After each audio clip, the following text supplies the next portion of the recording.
नमस्कार, स्वागत है आप सभी का डीडी न्यूज में। आपके साथ समाचार लेकर हाजिर हूं मैं संध्या शर्मा। आइए बुलेटिन की शुरुआत करते हैं हेडलाइंस के साथ। विदेश मंत्री डॉक्टर एस जयशंकर आज से रूस के 2 दिवसीय दौरे पर। IRGC टेक के 27वें सत्र की करेंगे सह-अध्यक्षता। सर्गेई लावरोव से भी मुलाकात का कार्यक्रम। बीजेपी अध्यक्ष नितिन नवीन आज केंद्रीय पदाधिकारियों के साथ करेंगे बैठक। प्रधानमंत्री नरेंद्र मोदी ने कल पार्टी की नई कार्यकारिणी के पदाधिकारियों के साथ की थी मुलाकात।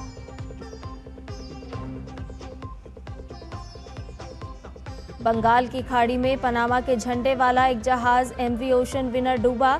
चालक दल के 24 सदस्यों में से 2 को बचाया गया।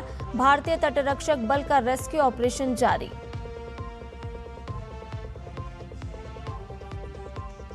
जापान के पूर्वी हिस्से में आज तड़के 5.9 तीव्रता का मध्यम भूकंप आया। राजधानी टोक्यो और आसपास के क्षेत्रों में भी महसूस किए गए झटके। किसी बड़ी जनहानि की खबर नहीं। और भारत श्रीलंका के बीच 2 टेस्ट मैचों की सीरीज का दूसरा और निर्णायक मुकाबला आज से कोलंबो में 1-0 से आगे चल रही टीम इंडिया की नजर क्लीन स्वीप पर।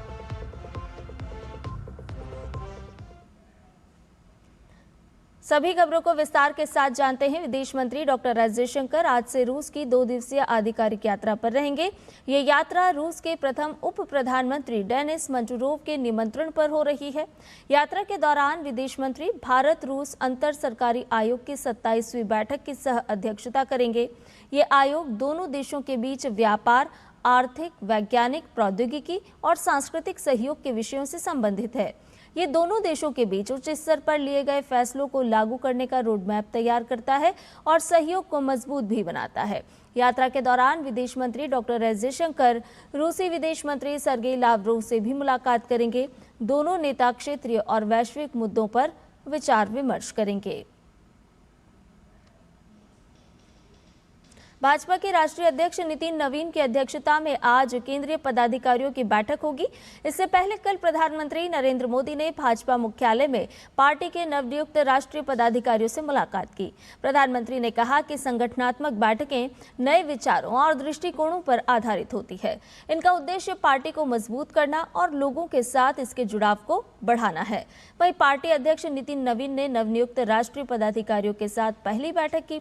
बैठक में आगामी विधानसभा चुनाव की तैयारियों, बूथ स्तर पर संगठन को मजबूत करने और सरकार की योजनाओं और पहलों को जनता तक पहुंचाने पर मंथन हुआ।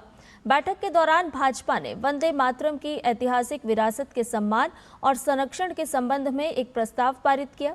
इसमें पार्टी ने कांग्रेस कार्य समिति द्वारा 19 अगस्त को कांग्रेस कार्यक्रमों में वंदे मातरम के गायन को पहले 2 पैरा तक सीमित करने वाले 1937 के प्रस्ताव को पुनः लागू किए जाने के निर्णय की कड़ी निंदा की। भाजपा ने कहा है कि राजनीतिक सुविधा, तुष्टीकरण या वोट बैंक की राजनीति के लिए वंदे मातरम के सम्मान और विरासत से कोई समझौता स्वीकार नहीं किया जाएगा। रक्षा मंत्री राजनाथ सिंह आज कोलकाता में garden reach ship builders and engineers GRSE limited और यंत्र इंडिया लिमिटेड की 5 इकाइयों के भूमि पूजन समारोह में शामिल होंगे। पश्चिम बंगाल के मुख्यमंत्री शुभेंदु अधिकारी भी इस कार्यक्रम में उपस्थित रहेंगे। शिलान्यास समारोह के बाद GRSE भवन में लघु एवं मध्यम उद्यमों के साथ एक संवाद सत्र आयोजित किया जाएगा। इसके बाद रक्षा मंत्री का युवा भारती क्रीड़ांगन में ईस्ट बंगाल FC और मोहन बागान सुपर जायंट के बीच डुरंड कप का फाइनल मैच देखने का भी कार्यक्रम है। केंद्रीय गृह मंत्री अमित शाह ने शनिवार को सिलीगुड़ी कॉरिडोर की सुरक्षा की समीक्षा की। इस बैठक में पश्चिम बंगाल के मुख्यमंत्री, मुख्य सचिव और DGP के अलावा गृह मंत्रालय, सड़क परिवहन एवं राजमार्ग मंत्रालय, सेना, BSF, SSB और RPF सहित अन्य मंत्रालयों के वरिष्ठ अधिकारी शामिल हुए। गृह मंत्री ने सिलीगुड़ी कॉरिडोर की सुरक्षा की दृष्टि से महत्वपूर्ण सभी निर्माणाधीन बुनियादी ढांचा परियोजना की प्रगति की समीक्षा की। उन्होंने PIO गतिविधियों, जनसांख्यिकी बदलावों, घुसपैठ और सीमा से जुड़े मामलों पर भी चर्चा की। उन्होंने कहा कि प्रधानमंत्री नरेंद्र मोदी के नेतृत्व में केंद्र सरकार सिलीगुड़ी कॉरिडोर की सुरक्षा अभेद्य बनाने के लिए प्रतिबद्ध है। बैठक में गृह मंत्री ने सीमा सुरक्षा के लिए चतुष्कोणीय अप्रोच के कॉन्सेप्ट पर जोर दिया और सभी एजेंसियों को इसे पूरी स्पिरिट के साथ लागू करने का निर्देश भी दिया। गृह मंत्री ने बैठक में मौजूद सभी एजेंसियों को कॉरिडोर में अपने और संस्थान खोलकर अपनी मौजूदगी बढ़ाने का निर्देश दिया। उन्होंने सिलीगुड़ी कॉरिडोर को अतिक्रमण मुक्त रखने का भी निर्देश दिया। उन्होंने सिलीगुड़ी कॉरिडोर में घुसपैठ को रोकने के लिए हर जरूरी कदम उठाने की जरूरत पर भी जोर दिया। रुक करते अगली खबर का। छात्र नेता अमीषा प्रसाद को रांची पुलिस द्वारा डिटेन किए जाने के बाद झारखंड की सियासत गर्मा गई है। अमीषा प्रसाद ने आरोप लगाया कि पूछने के बावजूद पुलिस ने उन्हें ये स्पष्ट नहीं बताया कि किस मामले में उन्हें थाने लाया गया है। उधर अमीषा प्रसाद को महिला थाना लाए जाने की सूचना मिलते ही बीजेपी का प्रतिनिधिमंडल थाने पहुंच गया। नेता प्रतिपक्ष बाबूलाल मरांडी, विधायक सीपी सिंह, रांची के मेयर रोशनी खलखोर, डिप्टी मेयर और बीजेपी महानगर अध्यक्ष समेत कई नेता महिला थाने पहुंचे। बताया गया कि अमीषा प्रसाद को डिटेन किए जाने की सूचना पर बाबूलाल मरांडी कोतवाली थाना पहुंचे और करीब 2 घंटे तक वहां मौजूद भी रहे। हालांकि उनकी अमीषा प्रसाद से मुलाकात नहीं हो पाई। उन्होंने पुलिस कार्रवाई को झारखंड सरकार की प्रशासनिक गुंडई बताया। नेता प्रतिपक्ष बाबूलाल मरांडी ने कहा कि बच्चों को डराने धमकाने से सरकार बाज आए, नहीं तो उसे इसकी भारी कीमत चुकानी होगी।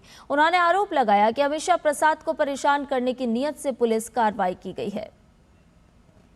सरकार की पुलिस प्रशासन की ये गुंडागर्दी जी बच्चे को जिस ढंग से उठा के ले गया और अभी भी उनको से उठा करके ले गया, तो ये साफ समझ में आता है कि एक प्रकार से टॉर्चर करना, परेशान करना, ताकि सरकार के विरोध अगर कोई भी आवाज उठाएंगे उस आवाज को दबाने की कोशिश कर रहे हैं। लेकिन शायद ये सरकार को ये पता नहीं है कि आप जितनी भी आवाज को दबाने की कोशिश करेंगे, आवाज उतनी ही मुखर होगी और मजबूती के साथ। वहीं रांची के मेयर रोशनी खलखो ने आरोप लगाया कि पुलिस ने अमीषा प्रसाद को घर से थाने लाकर पूछताछ के नाम पर कई घंटों तक बैठाए रखा। उन्होंने इसे साजिश करार देते हुए सरकार पर निशाना साधा। नोटिस करने के बाद जो कानूनी प्रक्रिया है वो इसे निभाते और उसे निभा करके उसके बाद अगर बच्ची को लाता है यहाँ तो समझ में भी आता। एक बच्ची जो हॉस्टल में रह रही है उस बच्ची के लिए आप 3-4 गाड़ी फोर्स भेज दे रहे हैं और उसे हॉस्टल के कमरे से उठा करके आप लोग थाना में बैठा करके 4-5 घंटा से बैठा के रखे हुए हैं। उस बच्ची की मानसिक स्थिति क्या हो सकती है आप जरा समझ सकते हैं। ये पूरी तरह से षड्यंत्र है ये यहाँ की सरकार का कि कैसे छात्र आंदोलन को कमजोर किया जाए। हर बच्चे को चिन्हित कर करके उन लोगों के ऊपर में केस किया जा रहा है और उनके मनोबल को तोड़ा जा रहा है। मामले को लेकर बीजेपी और सरकार के बीच आरोप प्रत्यारोप तेज हो गए हैं। वहीं छात्रा की डिटेन किए जाने के कारणों को लेकर पुलिस की ओर से कोई ठोस जानकारी सामने नहीं आई है। थाना प्रभारी ने बताया कि सैमफोर्ड हॉस्पिटल में तोड़फोड़ से जुड़े मामले में उन्हें पूछताछ के लिए लाया गया है। सदर थाना कांड संख्या 286-26 में जो कि सैमफोर्ड हॉस्पिटल में तोड़फोड़ से संबंधित मामला है, इसमें जो है 2 मामला इन पर दर्ज है। 285-26, 286-26। 285-26 में इनका बेल हो चुका है। 286-26 में कल इनका हेयरिंग भी था माननीय न्यायालय में, कल भी इनका बेल नहीं हो पाया, ठीक ना, उसी में इनको पूछताछ के लिए लाया गया है। रुक करते अगली खबर का। बंगाल की खाड़ी में शनिवार को बड़ा समुद्री हादसा हुआ। पनामा के झंडे वाला कार्गो जहाज एमवी ओशन विनर शनिवार को संपर्क टूटने के बाद डूब गया। जहाज में 24 क्रू सदस्य सवार थे। इनमें 20 चीनी नागरिक, म्यांमार के 3 नागरिक और बांग्लादेश का 1 नागरिक शामिल था। भारतीय तटरक्षक बल ने अभी तक 2 लोगों को बचा लिया, जबकि बाकी क्रू सदस्यों की तलाश जारी है। भारतीय तटरक्षक बल के मुताबिक जहाज डूबने से पहले एमवी ओशन विनर से संपर्क टूटने की जानकारी मिली थी। जहाज ओडिशा के पारदीप तट से करीब 240 मील दूर डूबा। ये जहाज शुक्रवार को ओडिशा के तट से रवाना हुआ था और इसमें सिंगापुर के लिए आयरन ले जाया जा रहा था।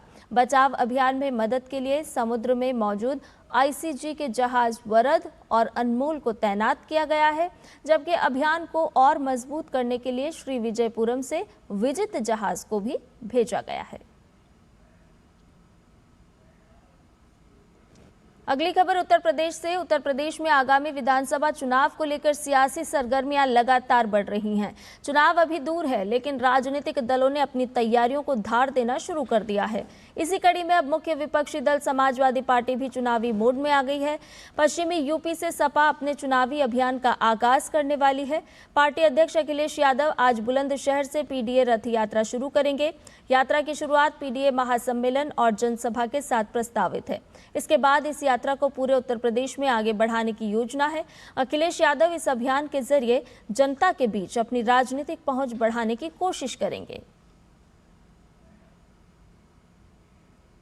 वहीं अखिलेश यादव के चुनावी अभियान के बीच राज्य में एनडीए के घटक दल भी अपनी सियासी ताकत दिखाने में जुटे हैं। इसी कड़ी में सुहेलदेव भारतीय समाज पार्टी आज बुंदेलखंड से अपना शक्ति प्रदर्शन करने जा रही है। सुबह सपा के राष्ट्रीय अध्यक्ष और राज्य सरकार में मंत्री ओम प्रकाश राजभर आज चित्रकूट में जन अधिकार महारैली को संबोधित करेंगे। आगामी चुनावी समीकरणों को देखते हुए ओम प्रकाश राजभर इस रैली के जरिए बुंदेलखंड में अपनी सियासी जमीन को मजबूत करने में जुटे हैं। जम्मू कश्मीर में सीमा पार आतंकवाद से जुड़ी साजिश के खिलाफ एनआईए ने बड़ी कार्रवाई की है। एजेंसी ने श्रीनगर, कुपवाड़ा, अनंतनाग, पुलवामा और बडगाम में 10 ठिकानों पर छापेमारी की। एनआईए के मुताबिक कार्रवाई पाकिस्तान में बैठे आतंकी हैंडलर्स और स्थानीय ओजीडब्ल्यू नेटवर्क से जुड़े लोगों की जांच के तहत की गई।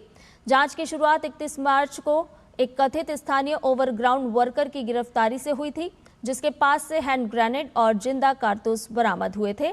तलाशी में मिले दस्तावेजी और डिजिटल सबूतों की जांच की जा रही है। एजेंसी के मुताबिक नेटवर्क पर आतंकियों को रसद, ठिकाना और आवाजाही में मदद देने का आरोप है। मामले में आगे और भी गिरफ्तारियां हो सकती है। केंद्रीय कृषि मंत्री शिवराज सिंह चौहान की अध्यक्षता में एग्रीस्टेक और डिजिटल एग्रीकल्चर मिशन के साथ मिशन फॉर आत्मनिर्भरता इम्पल्सिस की समीक्षा की गई। कार्यक्रम में कई राज्यों के कृषि मंत्री और वरिष्ठ अधिकारी भी मौजूद रहे।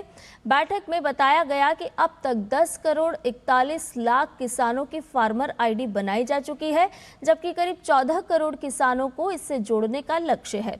राज्यों से फार्मर आईडी निर्माण में तेजी लाकर 100% सैचुरेशन हासिल करने को कहा गया है। बैठक में 5 लाख से ज्यादा गांव के नक्शे तैयार होने और कई राज्यों में डिजिटल क्रॉप सर्वे शुरू करने की जानकारी दी गई। महाराष्ट्र में 5 दिनों में किसानों को 14,000 करोड़ रुपए के वितरण और छत्तीसगढ़ में बेहतर फसल खरीद का भी उल्लेख हुआ। वहीं दलहन उत्पादन बढ़ाने के लिए धान के बाद दलहन की खेती और इंटरक्रॉपिंग को बढ़ावा देने पर जोर दिया गया। एक तो एग्रीस्टेक डिजिटल एग्रीकल्चर मिशन के अंतर्गत हम किसानों की पहचान फार्मर आईडी बना रहे हैं। मुझे बताते हुए प्रसन्नता है कि 10 करोड़ 41 लाख किसानों की फार्मर आईडी बन चुकी है। अब अल नीनो के प्रभाव के बावजूद भी पिछले साल से 1% से ज्यादा इलाके में दलहन की खेती हुई है और उस क्षेत्र में भी हम सफलता के साथ काम कर रहे हैं। राज्यों ने उसकी भी समीक्षा की है। बुलेटिन में खबरें और भी हैं, लेकिन फिलहाल रुकने एक छोटे से ब्रेक के लिए जल्द हाजिर होंगे।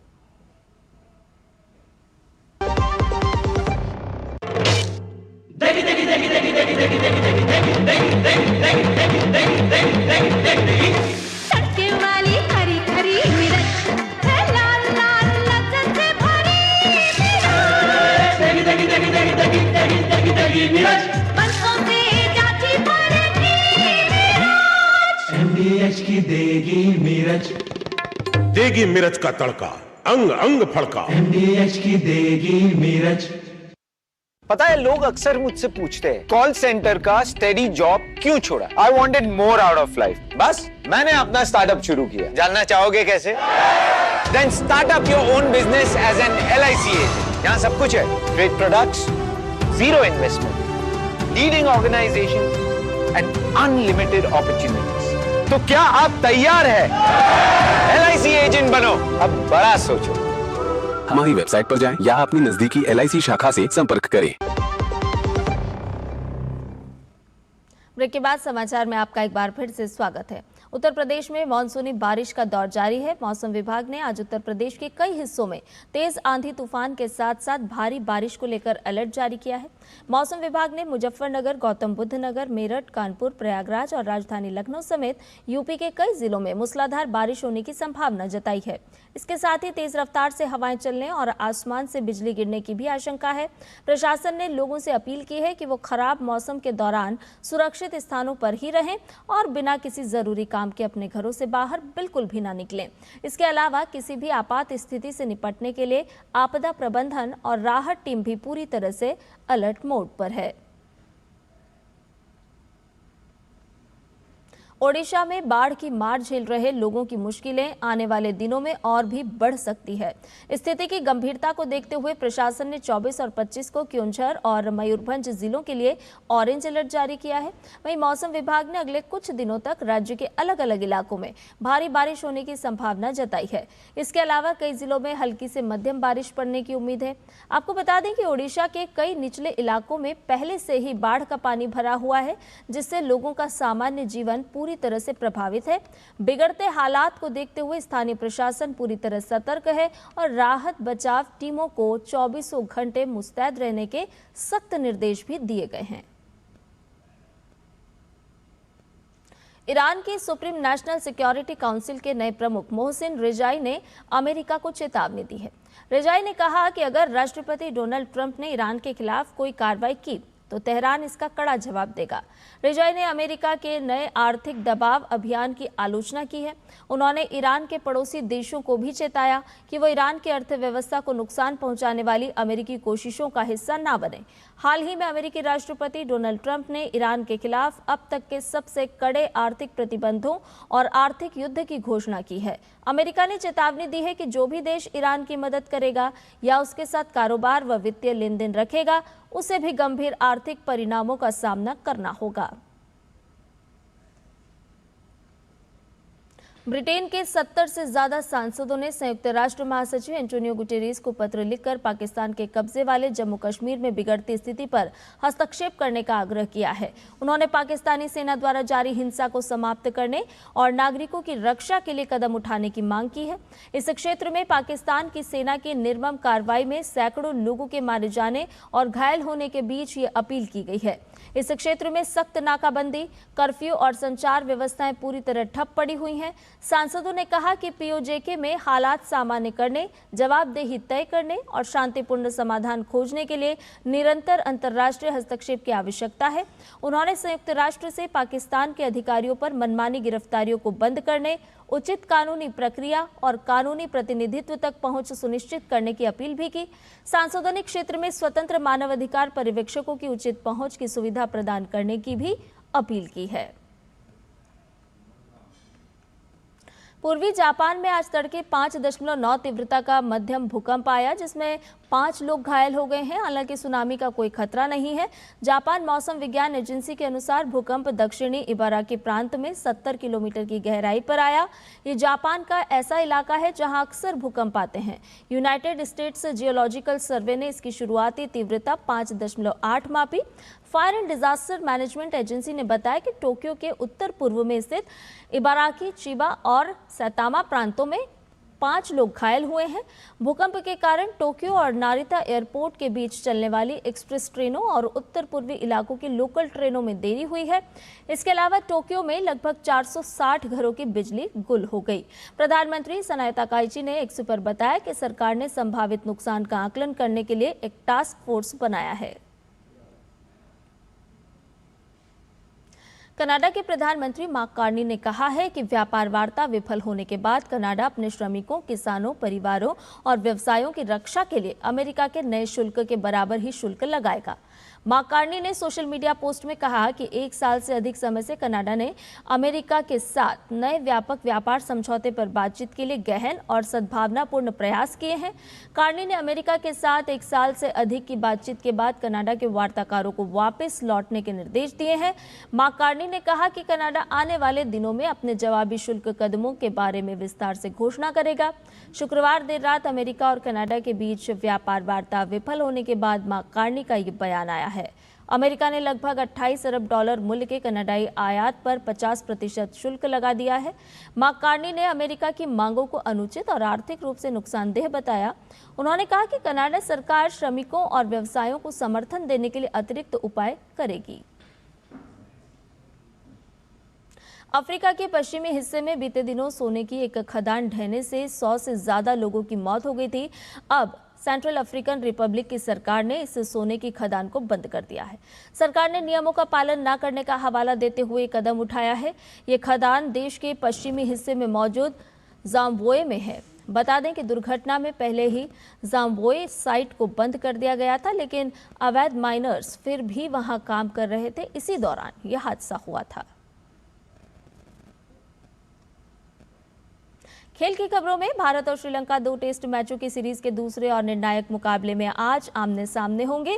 पहले टेस्ट में 165 रन की शानदार जीत दर्ज करने के बाद अब भारतीय टीम की नजर दूसरे मुकाबले को जीतकर सीरीज क्लीन स्वीप करने पर होगी।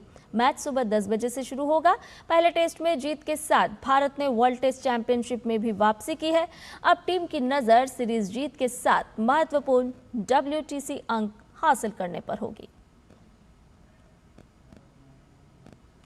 23 अगस्त 2023 को चांद के दक्षिणी ध्रुव पर तिरंगा लहराकर भारत ने इतिहास रचा था।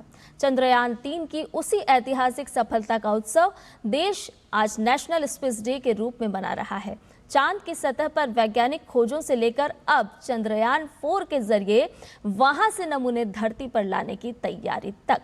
देखिए अंतरिक्ष में भारत के बढ़ते कदमों पर हमारी ये खास रिपोर्ट। आप इस रिपोर्ट को देखिए और मुझे दीजिए इजाजत। नमस्कार।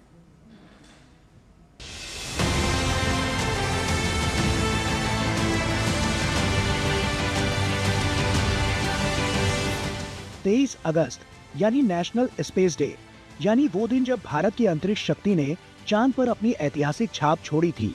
23 अगस्त 2023 को चंद्रयान 3 के विक्रम लैंडर ने चांद के दक्षिणी ध्रुवीय क्षेत्र के पास सफल सॉफ्ट लैंडिंग की और इसी ऐतिहासिक उपलब्धि की याद में हर साल 23 अगस्त को राष्ट्रीय अंतरिक्ष दिवस मनाया जाता है। चंद्रयान 3 एक ऐसा मिशन जिसकी कामयाबी सिर्फ चांद तक पहुंचने की कहानी नहीं थी, ये उस भारत की कहानी थी जो अब अंतरिक्ष की सबसे कठिन चुनौतियों को अपने दम पर चुनौती दे रहा है और एक से बढ़कर एक कीर्तिमान अंतरिक्ष में हासिल भी कर रहा है। इतिहास के पन्नों को पलटें तो 14 जुलाई 2023 को श्रीहरिकोटा से LVM 3 रॉकेट पर सवार होकर चंद्रयान 3 ने उड़ान भरी थी। करीब 3,900 किलोग्राम के इस मिशन में 2,148 किलो का प्रोपल्शन मॉड्यूल और 1,752 किलो का लैंडर मॉड्यूल था, जिसमें 26 किलो का प्रज्ञान रोवर भी शामिल था। लगभग 40 दिन की यात्रा के बाद विक्रम ने चांद को छुआ और प्रज्ञान रोवर ने चांद की सतह पर अपने पहिए उतार दिए। चंद्रयान 3 मिशन ने भारत को नई ऊंचाइयों तक पहुंचाया। चांद पर प्रज्ञान रोवर ने करीब 101 मीटर की दूरी तय करते हुए चंद्र सतह का अध्ययन किया। उसके LIDS और APXS उपकरणों ने आसपास की मिट्टी और चट्टानों में मौजूद तत्वों की पहचान की, जिनमें सल्फर भी शामिल था। चंद्रयान 3 के विक्रम लैंडर पर लगे चंद्रास सरफेस थर्मोफिजिकल एक्सपेरिमेंट उपकरण ने चंद्रमा के दक्षिणी ध्रुव के पास सतह के नीचे 10 सेंटीमीटर यानी 100 मिलीमीटर गहराई तक सफलतापूर्वक तापमान मापकर इतिहास रच दिया। दक्षिणी उच्च अक्षांश वाले इलाके में इस तरह का प्रत्यक्ष सब सरफेस तापमान पहली बार मापा गया था। चंद्रयान 3 की कहानी सिर्फ लैंडिंग और प्रयोगों तक सीमित नहीं रही। भारत के इसरो के चंद्रयान 3 ने शिव शक्ति पॉइंट पर उतरकर सिर्फ इतिहास ही नहीं रचा, बल्कि जमीन के नीचे दबे 160 किलोमीटर चौड़े और 4.4 किलोमीटर गहरे प्राचीन गड्ढे यानी क्रेटर का पता लगाकर चांद के अरबों साल पुराने दबे हुए रहस्यों से भी पर्दा उठाया।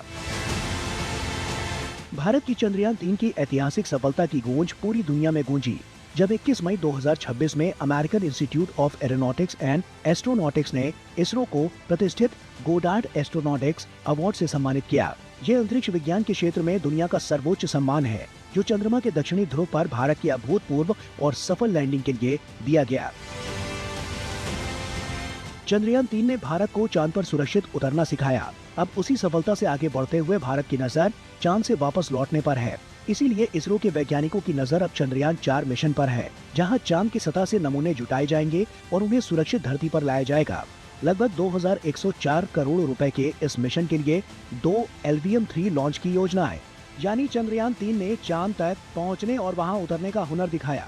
अब चंद्रयान 4 उसी कहानी को आगे बढ़ाते हुए चांद की मिट्टी को अपने साथ धरती पर लाने की तैयारी में होगा, क्योंकि 23 अगस्त सिर्फ एक तारीख नहीं बल्कि भारतीय इतिहास का वो ऐतिहासिक पल है जिसकी वैज्ञानिक गाथा भविष्य में और जोर शोर से लिखी जाएगी।